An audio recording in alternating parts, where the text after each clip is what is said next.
आप लोग को हिंदी का सिलेबस पता है? नहीं बताया गया है? आई थिंक ग्रुप में आया था। आप लोग सब ग्रुप में ऐड है या नहीं है? तो क्यों नहीं हो रहा है ग्रुप में ऐड? मैडम से जाकर मिल लीजिएगा और ग्रुप में ऐड हो जाइएगा ताकि सारा इन्फॉर्मेशन आप लोग को मिले, ठीक है? मैं आप लोग को हिंदी बताने वाली हूँ। तो हिंदी में आज हम सबसे पहले डिस्कस करेंगे हिंदी का सिलेबस, ठीक है? मेनली आप लोगों को जो 15 मार्क्स का जो हिंदी पढ़ना है, वो 15 मार्क्स में आप लोग को सबसे पहले जो पढ़ना है वो है अपठित गद्यांश और अपठित पद्यांश।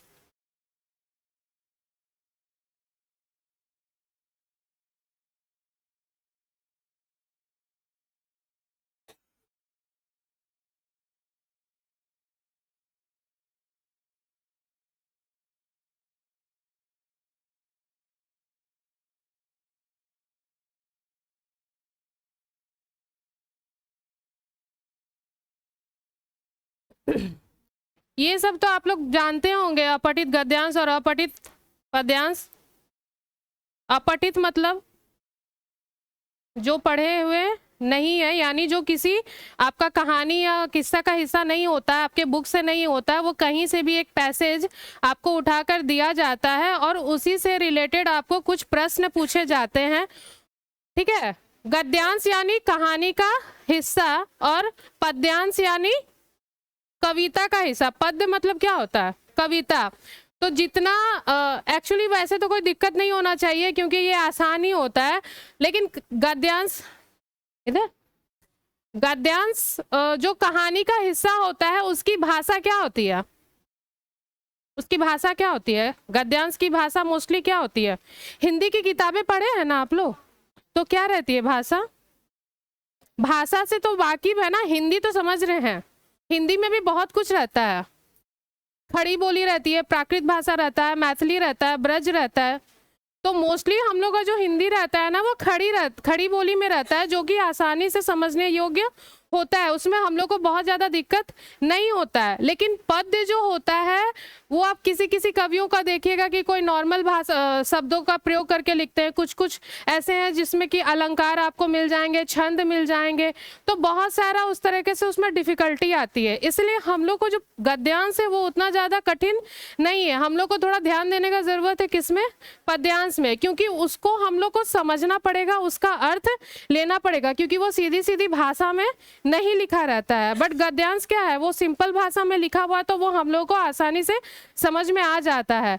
गद्यांश और पद्यांश के अलावा हम लोगों को जो पढ़ना है वो है आपका पेडागोगी चैप्टर, ये से हिंदी का पेडागोगी जो है उससे जो पढ़ना है, तो वो लिखिएगा आप लोग इसमें सिलेबस में। इसमें आएगा आपका शिक्षा शास्त्र, ठीक है, हिंदी का।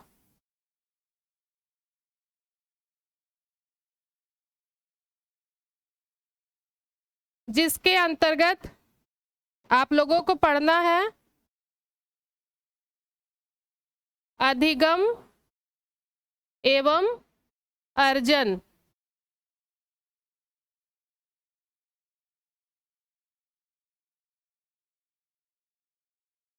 दूसरा है भाषा शिक्षण के सिद्धांत।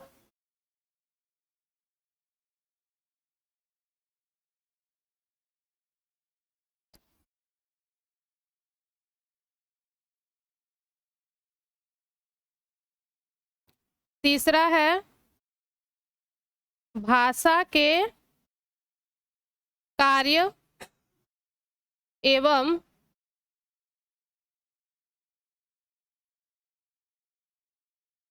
इसके विकास में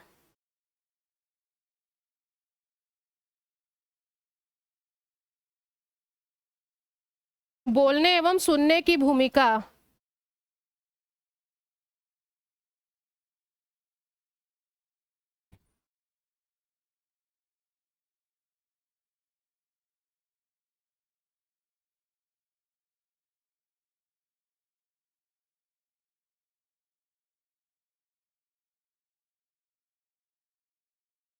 नेक्स्ट है भाषा अधिगम में व्याकरण की भूमिका।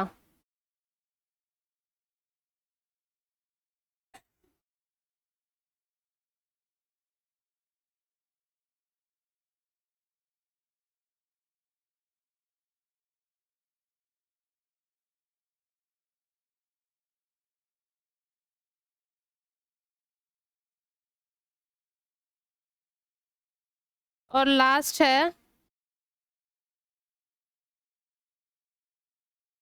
हाँ जाइए।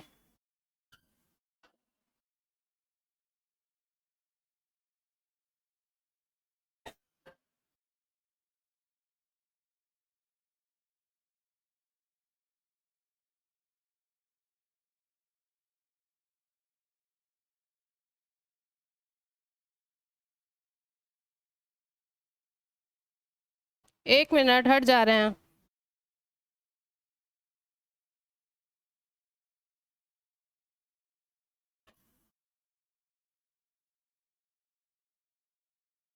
लास्ट है हमारा भाषा विविधता वाले कक्षा कक्ष की समस्या। ये जो 15 मार्क्स का क्वेश्चंस रहेगा वो टोटल इसी से रहेगा। 5 मार्क्स आपका अपठित गद्यांश से, 5 मार्क्स आपका अपठित पद्यांश से, और ये जो 5 नंबर है ये टोटल आपका शिक्षा शास्त्र से यानी पेडागोगी से रहेगा।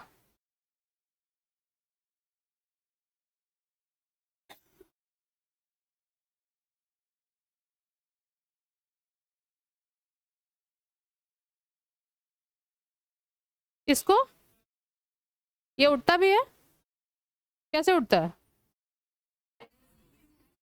Screen, okay. कैसे होगा मुझे नहीं पता, एक मिनट रुके। स्क्रीन थोड़ा ऊपर उठाएं। हाँ उन लोगों को नहीं दिख रहा, नीचे लिखा हुआ।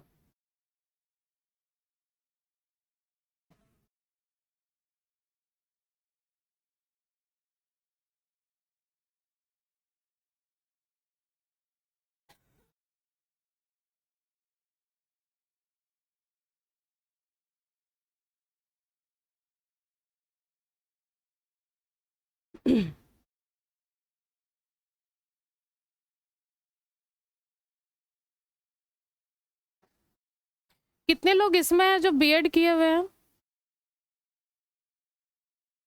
सभी लोग? आपका डीएलएड है, चल रहा है फाइनल में? चलिए कोई बात नहीं, मतलब मोस्टली बीएड वाले ही हैं। तो ये वाला चैप्टर पढ़े हैं, पढ़े होंगे ना सेमेस्टर 1 में? हाँ तो सेमेस्टर 1 का ही चैप्टर है। और जिसका विषय हिंदी रहा होगा उन लोगों को ये मुख्य रूप से पढ़ना पड़ा होगा। अगर आप लोगों को याद है तो ठीक है, आप लोग को जल्दी समझने में सुविधा होगा, अदरवाइज थोड़ा सा दिक्कत होने वाला है। ठीक है, पद्यांश और गद्यांश के बारे में हमने चर्चा कर दी है। ठीक है, अब हम चर्चा करेंगे शिक्षा शास्त्र में अधिगम और अर्जन के ऊपर। अभी फिलहाल हम सिर्फ सिलेबस ही बता रहे हैं, इसके बाद हम आपको उससे रिलेटेड एक है जो बताएंगे आपका गद्यांश से रिलेटेड। ठीक है, तो शिक्षा शास्त्र में पहला अधिगम और अर्जन। अभी सर पढ़ा रहे थे अधिगम के बारे में, तो अधिगम तो वही है। एंड अर्जन का मतलब क्या होता है? ग्रहण करना, एक्सेप्ट करना, है ना। तो कैसे आप सीखेंगे और कैसे उसको ग्रहण कीजिएगा? सर ने जो पढ़ाया अधिगम में वही चीज यही है कि अधिगम के द्वारा सिर्फ सीखना का मतलब क्या होता है, जब तक आप उसको व्यावहारिक रूप से अपने जीवन में नहीं उतारिएगा, प्रयोग में नहीं लाइएगा, तो रटने को या फिर आप कुछ चीज देख लीजिएगा तो वो आपका क्या कहलाएगा? अधिगम नहीं कहलाता है। तो ये चैप्टर वही है। अब भाषा के शिक्षण के सिद्धांत जो होंगे उसमें कुछ कुछ जो क्या कहते हैं कवि या लेखक जो होंगे या वैज्ञानिक होंगे उनका जो कहना है वो सिद्धांत में हम लोगों को यहाँ पर वो पढ़ने की जरूरत है। ठीक है, उसके अलावा है भाषा के कार्य एवं इसके विकास में बोलने एवं सुनने की भूमिका। भाषा हम जो बोलते हैं यानी हिंदी के बारे में यहाँ बात हो रही है, तो इससे हमारे विकास में किस प्रकार का परिवर्तन होता है और हम बोल और सुनने में क्या हम परिवर्तन लाते हैं। हिंदी के बारे में एक चीज क्या है, मातृभाषा सबका अलग अलग होता है। कोई बंगाली बोल रहे हैं तो कोई उड़िया बोलते हैं, कोई हिंदी है, कोई खोटा है, कुरमाली है, हर किसी का मातृभाषा अपना अलग अलग है। तो सबसे पहला बच्चा क्या चीज अर्जित करता है? वो अपने घर की भाषा को अर्जित करता है, और उसके बाद वो जब स्कूल में जाता है तो अगर भाषा उसकी हिंदी है तो इसको स्कूल में उतनी डिफिकल्टीज नहीं होती है, कठिनाई नहीं होती, परेशानियां नहीं होती है। लेकिन अगर उसकी भाषा दूसरी रहती है और हमारे स्कूल में मान लीजिए हिंदी जो है मेन भाषा है, वहाँ पढ़ाई हो रही है, तो कहीं ना कहीं उसको समस्याओं का सामना करना पड़ता है, क्योंकि वो अपनी भाषा से कहाँ आते हैं, हिंदी पर आते हैं, और वो चीज़ को सुनते हैं और समझते हैं। वो उनको एक एक चीज़ जानने की ज़रूरत पड़ती है, चाहे वर्ण हो, चाहे अक्षर हो, चाहे कुछ भी हो। लेकिन जिनकी भाषा मातृभाषा हिंदी रही है घर में, उनको बहुत ज़्यादा डिफिकल्टीज नहीं होती है। क्यों? क्योंकि बोलना और वो सुनना तो बचपन से सीख जाते हैं। वो स्कूल में जाने के बाद व्याकरण से संबंधित जो ज्ञान होता है, क्या सही है क्या गलत है, स्त्रीलिंग है पुल्लिंग है, वो चीज़ वो स्कूल में वहाँ पर सीखते हैं। तो ठीक है, भाषा में हम लोग यही सब पढ़ने वाले हैं। भाषा अधिगम में व्याकरण की भूमिका हम लोग पढ़ेंगे कि व्याकरण में व्याकरण का क्या रोल है आपका, और भाषाई विविधता वाले कक्षा की समस्या जो हम अभी डिस्कस किए हैं आपसे, कि एक क्लास में अगर वैसे बच्चे हैं जो अलग अलग भाषा से हैं, उस जगह में हम लोग को क्या एज अ टीचर आपको क्या समस्याओं का समाधान मतलब सामना करना पड़ सकता है। हो सकता है वो बच्चे आपकी उस भाषा को नहीं समझ रहे, तो डायरेक्टली आप उस पर वो चीज़ थोप नहीं सकते हैं ना। आपके अंदर ये गुण होना चाहिए, या फिर आप ये प्रक्रिया जाननी चाहिए कि आप वो चीज़ कैसे सीख सकते हैं या फिर जान सकते हैं। ठीक है, तो ये सारा टॉपिक हम लोगों को पढ़ना है। अब रहा बात गद्यांश और पद्यांश का, तो गद्यांश में क्या होता है कि एक पैसेज आपके पास है और उसे कुछ प्रश्न पूछे जाएंगे और वो आपको उसको बताना है। आसान है, लेकिन गद्य और पद्य जानने के लिए भी आपको व्याकरण का बेसिक से जानना पड़ेगा, जिसमें कि वर्ण, शब्द, वाक्य, अक्षर और संज्ञा सर्वनाम तो पूरा, मुहावरे, लोकोक्तियां, समास, कारक, अनुलोम विलोम, ठीक है, क्या कहते हैं उसको, उपसर्ग प्रत्यय, ये सारा चीज, संधि विच्छेद, सारा चीज जानने की जरूरत है। तो हम लोग अभी फिलहाल शुरुआत करते हैं। जो हम लोग को बेसिक जानना है गद्यांश या पद्यांश से रिलेटेड, तो सबसे पहले एक बात मुझे बताइए कि भाषा की सबसे छोटी इकाई क्या है? वर्ण। आप लोग, भाषा की सबसे छोटी इकाई क्या है? वर्ण। वर्ण किसे कहते हैं बताइए आप। हाँ, जो, एक मिनट, दो शब्द के मेल को वर्ण कहते हैं, तो फिर शब्द किसे कहेंगे? बोलिए आप। देखिए, बेसिक में आते हैं। सबसे पहले जो भाषा के लिए जरूरी है वो है ध्वनि, साउंड। हर कोई सबसे पहले आप अपने क्या कहते हैं इंद्रियों यानी वाक इंद्रियों से जो उच्चारण करते हैं उसको हम लोग क्या कहते हैं? ध्वनि कहते हैं। ध्वनि एक ऐसी चीज होती है जिसको आप सुन सकते हैं, और इस संसार में जितने भी जीव जंतु हैं सब में ध्वनि है। हर कोई अपने मुख से किसी ना किसी ध्वनि का उच्चारण जरूर करता है। अब जानवरों की बात करिए चाहे पक्षियों की बात कीजिए, सब कोई ध्वनि है आप उसके मुंह से। अब हम लोग इस तरह से पढ़ते हैं तो जानते हैं कि क्या कुत्ता भौंकता है, कौवे काव काव करते हैं, बिल्लियां म्याऊ म्याऊ करती है, तो वो अपने मुख से जिस ध्वनि का उच्चारण करती है उनके लिए वो है। लेकिन संसार का सबसे बुद्धिजीवी प्राणी कौन है? मनुष्य है, क्योंकि मनुष्य में सोचने समझने की क्षमता है, और क्षमता के अनुसार ही मनुष्य जो क्या है वह बोल सकता है, और जो ध्वनि भी सुन सकता है और वो बोल सकता है। लेकिन ये जरूरी नहीं है कि हर वो इंसान जो बोल सकता है वो बहुत अच्छा कम्युनिकेट भी कर सकता है। कम्युनिकेशन तो जानते हैं ना, बात मतलब शब्दों का आदान प्रदान करना, ठीक है। तो भाषा वर्ण, सबसे पहले ध्वनि, ध्वनि आप सुन सकिएगा, उसके बाद ही आप शब्दों या वर्णों का उच्चारण कीजिएगा। तो ध्वनि का मतलब क्या हुआ? सुनना। आपके मुख से जो आवाज आया है उस चीज का जो हम लोग सुनते हैं, उच्चारण करते हैं, उसको ध्वनि कहते हैं। ध्वनि के बाद जो आता है वो भाषा की सबसे छोटी इकाई होती है, जो क्या कहलाती है? वर्ण कहलाती है।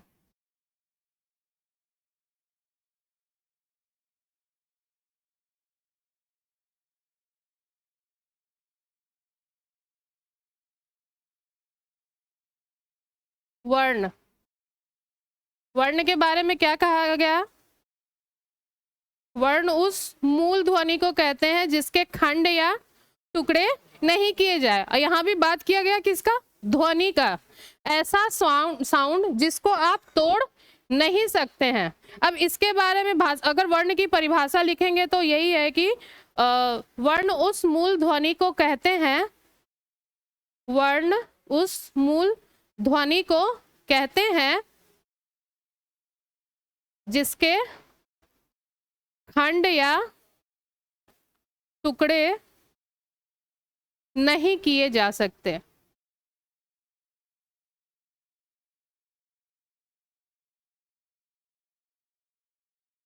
ठीक है, कितने प्रकार के होते हैं? कौन कौन सा? स्वर और व्यंजन वर्ण।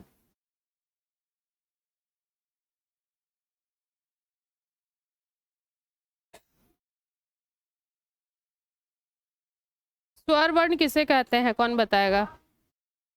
किसे कहते हैं, क्या है वो नहीं पूछ रहे हैं, किसे कहते हैं जी? हाँ सही है। स्वर वर्ण उसे कहते हैं जिसके उच्चारण में स्वतंत्र, मतलब जो किसी की सहायता नहीं लेते हैं और उसका उच्चारण स्वतंत्र रूप से होता है। ठीक है, अगर लिखना चाहें इसकी परिभाषा तो लिख सकते हैं, वैसे वर्ण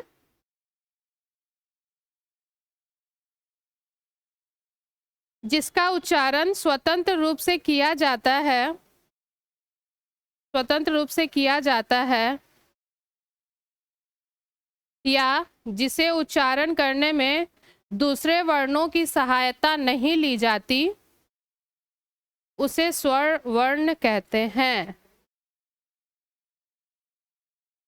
वैसे वर्ण जिसका उच्चारण स्वतंत्र रूप से किया जाता है या जिसके उच्चारण के लिए दूसरे वर्णों की सहायता नहीं ली जाती, उसे स्वर वर्ण कहते हैं, उसे स्वर वर्ण कहते हैं। और स्वर वर्णों की संख्या कितनी है? 11। क्या क्या है?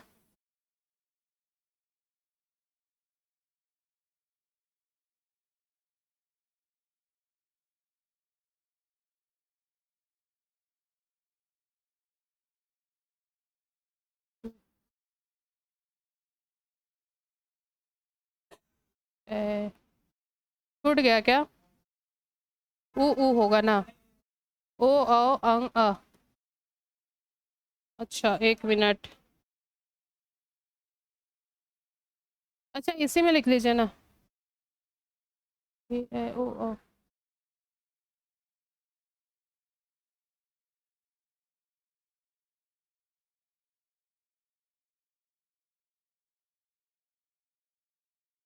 जिसमें कि 1 2 3 4 5 6 7 8 9 10 11, ये जो है री और अ, इसको हम लोग उपयोग में वैसा नहीं लाते हैं। ठीक है, मेन आपका इतना ही है। अब आप इसका उच्चारण करके देखिएगा कि ये स्वतंत्र रूप से उच्चरित होते हैं, इसमें आपको किसी भी प्रकार की सहायता नहीं ली जाती है।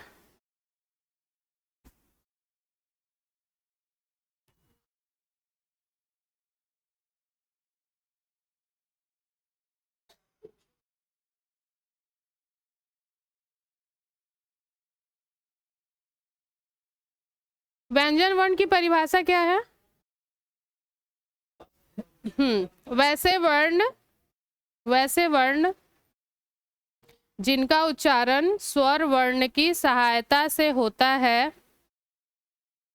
जिनका उच्चारण स्वर वर्ण की सहायता से होता है, व्यंजन वर्ण कहलाता है।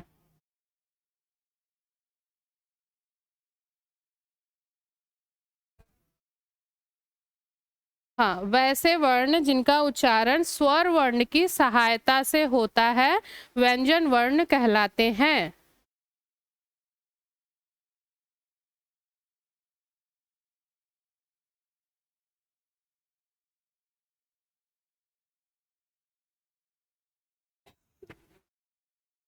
इनकी संख्या कितनी है? 33, 33।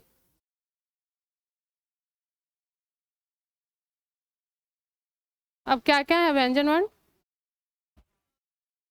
क ख। अच्छा सच सच बताइएगा किसको क ख ग घ पूरा आता है? ABCD मोस्टली सब कोई सुना देते हैं, जब क ख ग घ पूछा जाता है तो बहुत ऐसे हैं जो बीच वाला चीज को गायब कर देते हैं या फिर नहीं आता।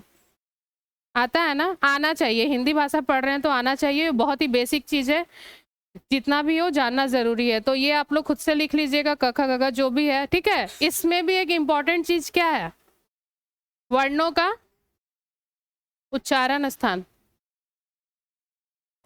किस वर्ण का उच्चारण कहाँ से होता है ये भी जानना आपके लिए जरूरी है, ठीक है। क वर्ग, च वर्ग, त वर्ग, प वर्ग इस तरह से है।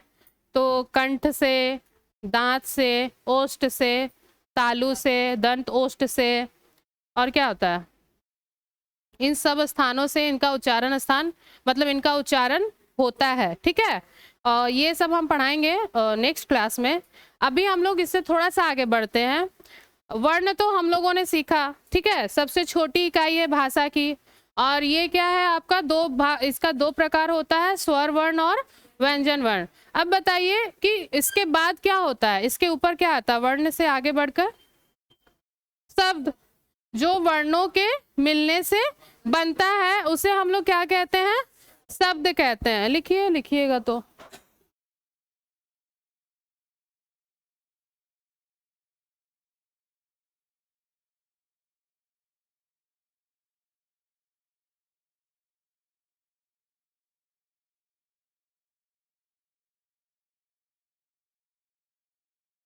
वर्णों के मिलने से जो बनता है उसे शब्द कहते हैं।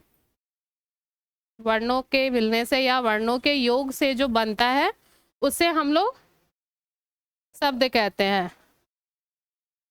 शब्द भी कितने प्रकार के होते हैं?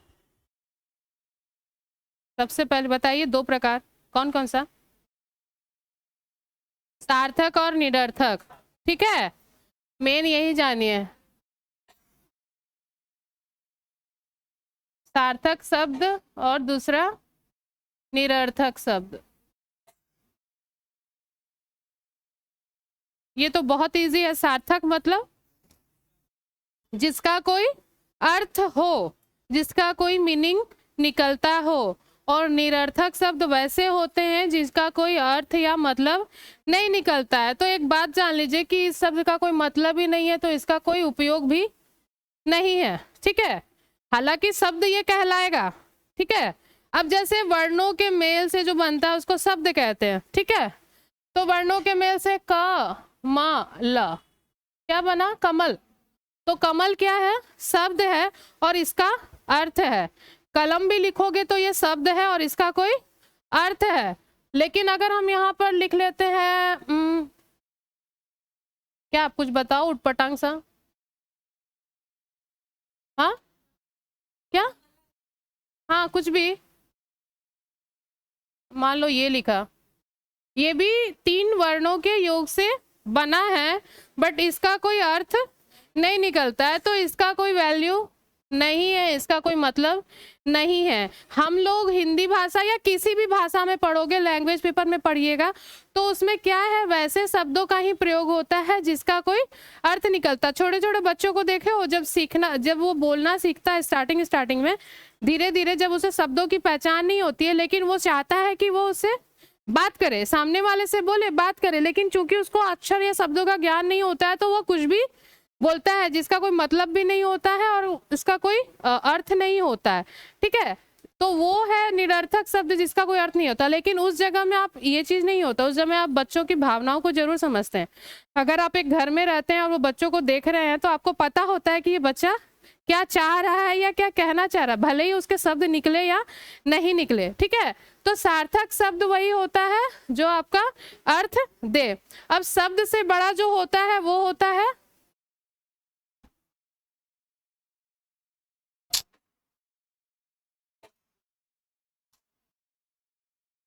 वाक्य, ठीक है।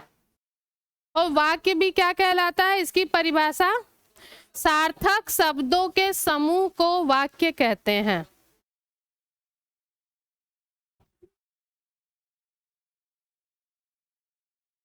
सार्थक शब्दों के समूह को वाक्य कहते हैं।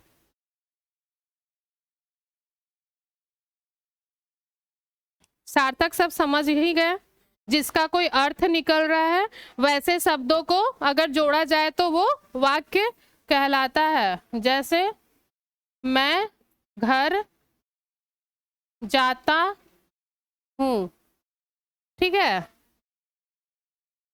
ये क्या है, एक मीनिंगफुल सेंटेंस है जिसमें कि मैं का अर्थात स्वयं, घर घर और जाता हूँ का मतलब जाना हुआ। तो ये सार्थक शब्दों का समूह है जो कि एक वाक्य का रूप देता है, ठीक है। और शब्द अगर आप दूसरे प्रकार के या निरर्थक शब्दों का प्रयोग कीजिएगा और उससे रिलेटेड कुछ वाक्य बनाइएगा तो जिसका कोई अर्थ नहीं निकलता है, ठीक है। तो ये मेन बेसिक चीज जो हम लोगों ने पढ़ा वो क्या है, ध्वनि, वर्ण, शब्द और वाक्य, ठीक है। इसमें भी बहुत चीज होते हैं, ठीक है। प्रकार की बात अगर आप करेंगे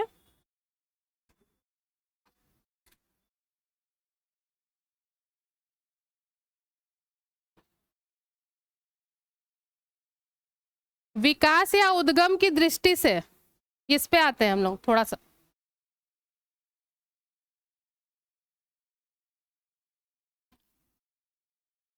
ठीक है, दो प्रकार पढ़े ना, सार्थक और, अब इसमें भी और क्या है, विकास या उद्गम की दृष्टि से शब्दों के प्रकार।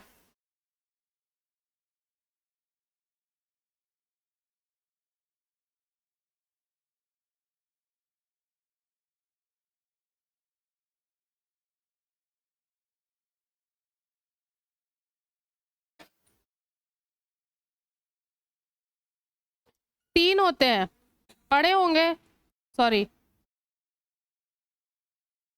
4 होते हैं। क्या क्या,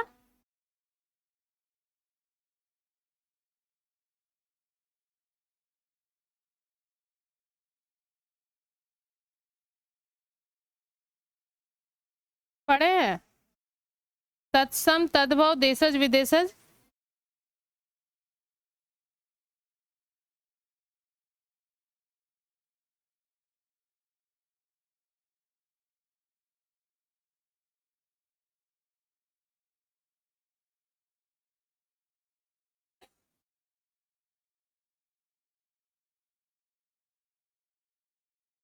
ये पढ़े हैं हिंदी व्याकरण में, तत्सम शब्द, तद्भव, देशज और विदेशज,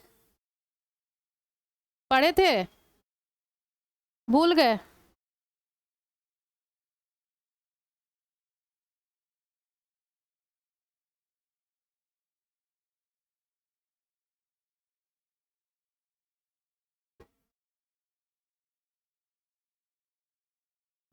इसके अलावा एक और लिखिएगा, ये ना होगा आपका अर्थ की दृष्टि से, ठीक है।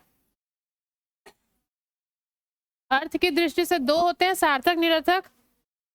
विकास या उद्गम की दृष्टि से, अब है व्युत्पत्ति की दृष्टि से, व्युत्पत्ति।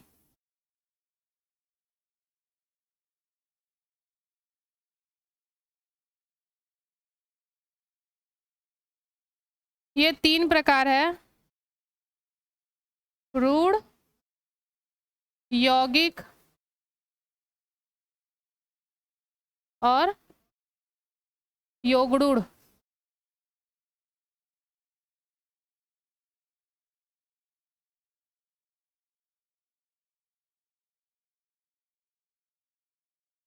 दिख रहा है ना,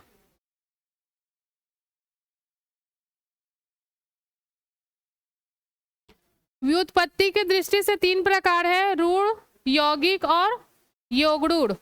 और विकास या उद्गम की दृष्टि से है तत्सम, तद्भव, देशज या विदेशज। फिलहाल हम सिर्फ इसके बारे में बताएंगे, जो लिखाने का काम होगा वो नेक्स्ट क्लास में डेफिनेशन लिखवा देंगे सबका, ठीक है। अभी फिलहाल सिर्फ समझिए, ये तो समझ गए हैं, लिखना हो गया आप लोग का, ठीक है।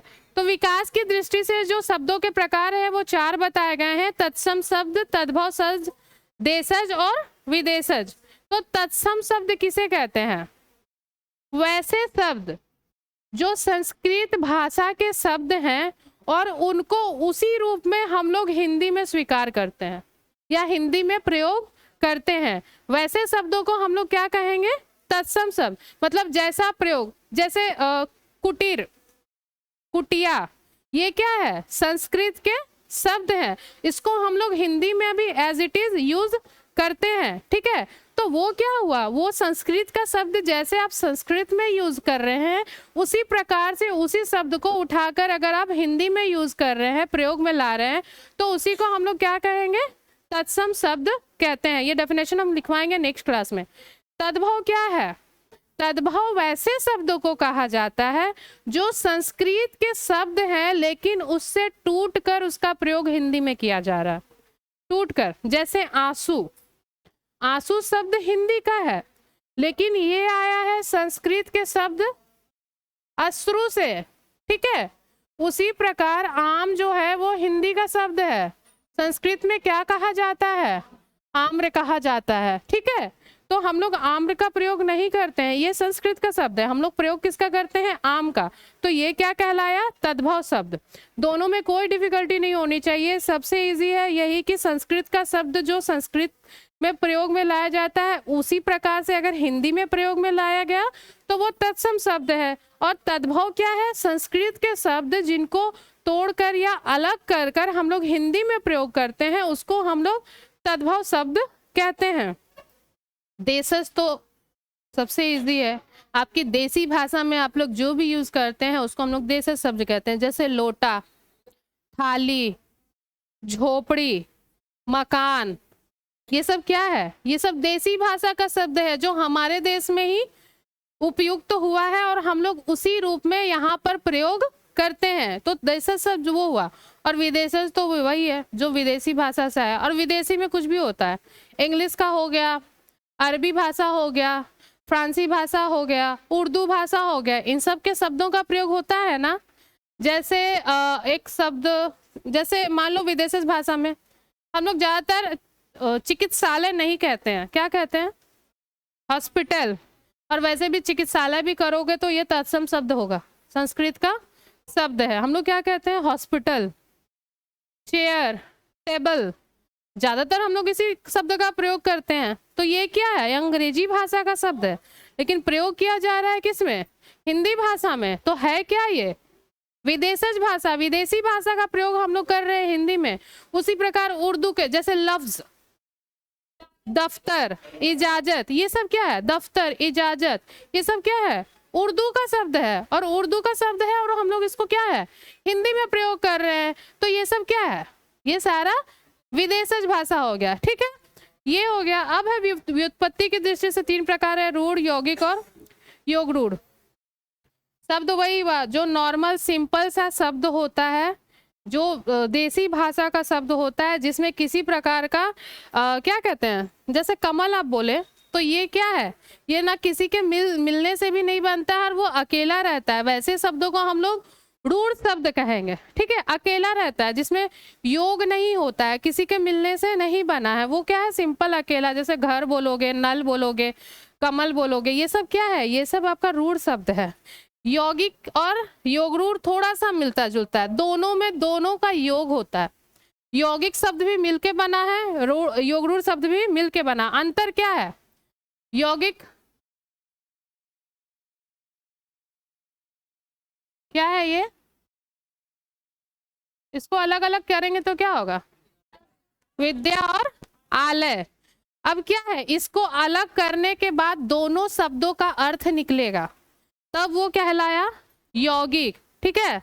विद्या मतलब शिक्षा जो भी है अर्जन करना, और आलय, ठीक है। आलय मतलब हुआ घर, हिमालय, विद्यालय, ये सब क्या है? ये दो शब्दों का योग है और दोनों अपना अलग अलग अर्थ देता है। पुस्तकालय बोलोगे, ये सब क्या है? दो शब्दों से मिलकर बना है ना, तो ये दोनों अपना अलग अलग अर्थ दे रहा है और ये क्या कहला रहा है? यौगिक कहला रहा है। लेकिन योगरूढ़ भी दो शब्दों के मिलने से बना है, लेकिन ये विशिष्ट अर्थ देता है, तीसरा अर्थ देता है। एग्जाम्पल,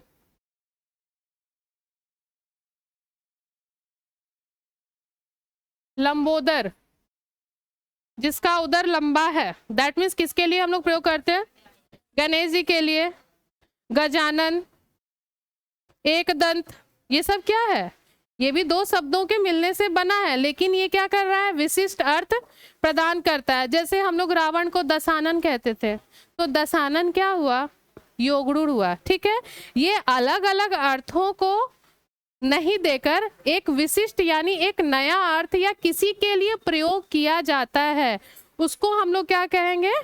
उसको योगरूढ़ कहते हैं। और यौगिक भी दो शब्दों का मेल होता है, लेकिन ये क्या है? अलग अलग अर्थों को प्रदान करता है। ठीक है, ये सब इसीलिए बता रहे हैं क्योंकि जो पैसेज से जो क्वेश्चंस रहेंगे, जैसे कि आप लोग इंग्लिश कक्षा में पढ़ रहे थे दुर्गा सर के क्लास में, उन्होंने बोला था कि उस तरह का जो भी है आर्टिकल, नाउन, प्रोनाउन और बहुत कुछ है, तो सेम इसमें भी है। आपसे एक पैसेज में से क्वेश्चन पूछे जाएंगे, तो ज़रूरी नहीं है कि वो छोटे बच्चों की तरह पूछा जा रहा है कि उस पैसेज का मोस्टली स्कूल में क्या होता था, हम लोग को जो पैसेज देता था वो एक कहानी रहता था, और वो कहानी में से ज़्यादातर क्या पूछा जाता था कि इसने क्या कहा था, किसने क्या कहा है, उसका आंसर दीजिए, और लास्ट में एक थोड़ा सा डिफिकल्ट रहेगा तो खाली ये पूछेगा कि इसका शीर्षक क्या होना चाहिए। बट हम लोगों का जरूरी नहीं है कि वही पूछेगा, हमारा ये पूछ सकता है कि व्याकरण से संबंधित आपको उससे रिलेटेड कोई एक वाक्य दे दिया, उसमें पूछा जाएगा कि ये किस प्रकार का वाक्य है या किस प्रकार का शब्द है, इसमें कौन से प्रकार के संज्ञा का प्रयोग किया गया, कौन सा मुहावरा का प्रयोग किया गया। तो ये सारा चीज है, इसलिए हम लोग को ये जानने की आवश्यकता है। ठीक है, रूढ़ मतलब वैसे शब्द जो अकेले यूज में आता है, जैसे ये सिंपल शब्द जो हुआ। ठीक है, हम वैसे लिखवा देंगे अगली कक्षा में, अभी हम बस आप लोग को समझाए हैं। एक सिंपल सा ये है हमारे पास, क्या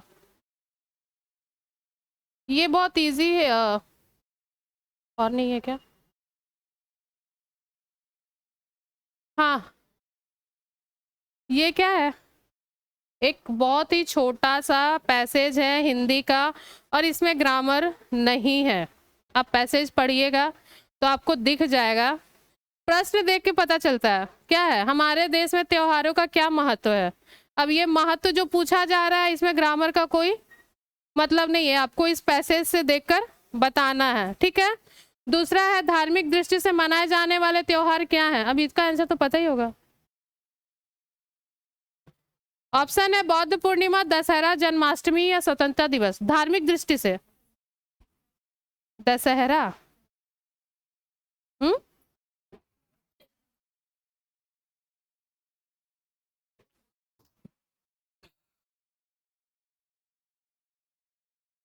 नेक्स्ट क्वेश्चन पे आते हैं हम लोग। इसमें जितने भी प्रश्न दिए गए हैं, ये ऑलरेडी आप लोगों को पीडीएफ में चला जाएगा। ठीक है, वो ग्रुप में ऐड हो जाए इसलिए बोल रहे हैं। तो ये सारा जितना भी प्रश्न दिया हुआ है, ये सारा प्रश्न क्या है? उस पैसेज से है, और पैसेज पढ़ के ही उत्तर देना है, इसमें ग्रामर पोर्शन नहीं है। लेकिन हम लोग आगे चलेंगे और आगे पढ़ेंगे तो हम लोग उस प्रकार के पैसेजेस को भी पढ़ेंगे जिसमें कि हमारा ग्रामर का पोर्शन रहेगा। मुहावरे आप लोगों ने पढ़े हैं? मुहावरे पढ़े हैं स्कूल में, लोकोक्तियाँ पढ़ी है, पर्यायवाची शब्द, अनेक शब्दों के लिए एक शब्द पढ़े है ना, तो फिर 15 नंबर तो आ जाना चाहिए। बताइए, अरे कॉन्फिडेंस रखिए, कॉन्फिडेंट होइए। हाँ, जानते हैं बेसिक चीज कभी भूलना नहीं चाहिए, बेसिक चीज कभी भूलना नहीं चाहिए। और मैं अगर अपनी बात करूं तो मैंने भी हिंदी मीडियम से पढ़ाई की है, और शुरू से अंत तक अभी कभी मतलब काफ़ी दिनों से मेरा स्टडी छूटा हुआ है, क्योंकि मैंने 2013 में ही मास्टर्स किया था। उसके बाद 2013 के बाद से अभी सोचिए इतना लंबा गैप हो गया है। तो हम ये नहीं बोलेंगे कि बहुत कुछ आ रहा है मेरे को, हम भी थोड़ा सा रिवीजन करते हैं, लेकिन फिर भी बेसिक क्लियर है। तो ठीक है, ये चीज़ होना चाहिए, क्योंकि बीएड में जो 15-15 मार्क्स का, और सर ने जैसे कि बताया कि अलग अलग नहीं, आपको इकट्ठा नंबर लाना है। तो अगर हिंदी में इंग्लिश में हम लोग को थोड़ा बहुत कन्फ्यूज़न है भी, तो हम लोग हिंदी से तो मार्क्स उठा सकते हैं ना। और चलिए वो पैडागोगी अलग हो गया, इसमें तो हमारा नंबर आ ही जाएगा, इतना तो हम लोग कर सकते हैं। ठीक है, स्टडी कंटिन्यू नहीं रहने की वजह से ही दिक्कत होता है, स्टडी कंटिन्यू रहेगा तो आपको दिक्कत नहीं होगा। ठीक है, कुछ प्रश्न पूछना है क्या आप लोग को, पूछ सकते हैं ऐसे। फिलहाल आज के लिए हम इतना ही बताएंगे, नेक्स्ट और भी शायद पैसेजेस हैं, ये हम लोग नेक्स्ट क्लास में चर्चा करेंगे। आप लोग को ये सारा पैसेज आप लोग को शायद पीडीएफ जो मिलेगा ग्रुप में, उसमें मिल जाएगा। उससे रिलेटेड अगर आप लोग को कोई दिक्कत होगा तो आप लोग नेक्स्ट क्लास में हमसे पूछ सकते हैं। और एज आप लोग देख रहे हैं कि हम यहाँ पढ़ भी रहे हैं, ठीक है, तो हमको भी पढ़ने के ओनली सैटरडे क्या? देखो फिलहाल मैं कुछ नहीं करती हूँ, ये सभी कैमरा में आ रहा है क्या? मैं कुछ दिन पहले जॉब करती थी कौशल विकास में, पहले बोकारो चांडिल में, फिर बोकारो में, और कुछ दिन पहले जमशेदपुर में। बट अभी मैं फ़िलहाल स्टडी पे ही फोकस कर रही हूँ। कुछ दिन पहले मेरा हेल्थ इशू आ गया था, तो इसीलिए अभी थोड़ा सा डिसकंटिन्यू हुआ, और सोच रहे कि जेटेट निकला है तो, क्योंकि अभी रिसेंट ही मैंने बीएड कंप्लीट किया है, रिसेंट ही कंप्लीट हुआ, इसी साल दिसंबर में रिजल्ट आया है। तो उतना गैपिंग होने के बाद मैंने बीएड किया है, बीएड करने के बाद, हाँ 21-23 वाला में।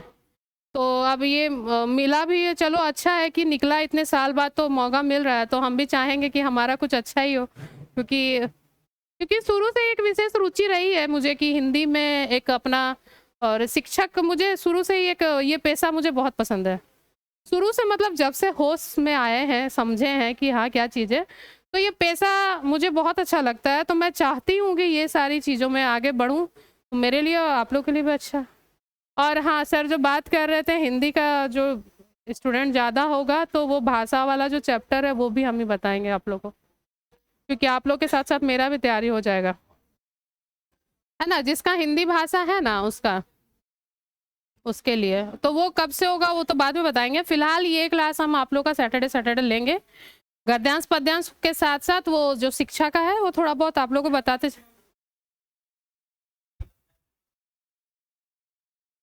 हाँ ठीक है, वो चीज़ करेंगे, वो अगर यहाँ नहीं भी ज़्यादा कवर कर पाएंगे तो ग्रुप में ज़रूर शेयर करेंगे, ताकि आप लोग को वो सारा चीज़ मिल जाए। हाँ ठीक है, और कोई कंफ्यूजन? ओके ठीक है, आज के लिए इतना ही।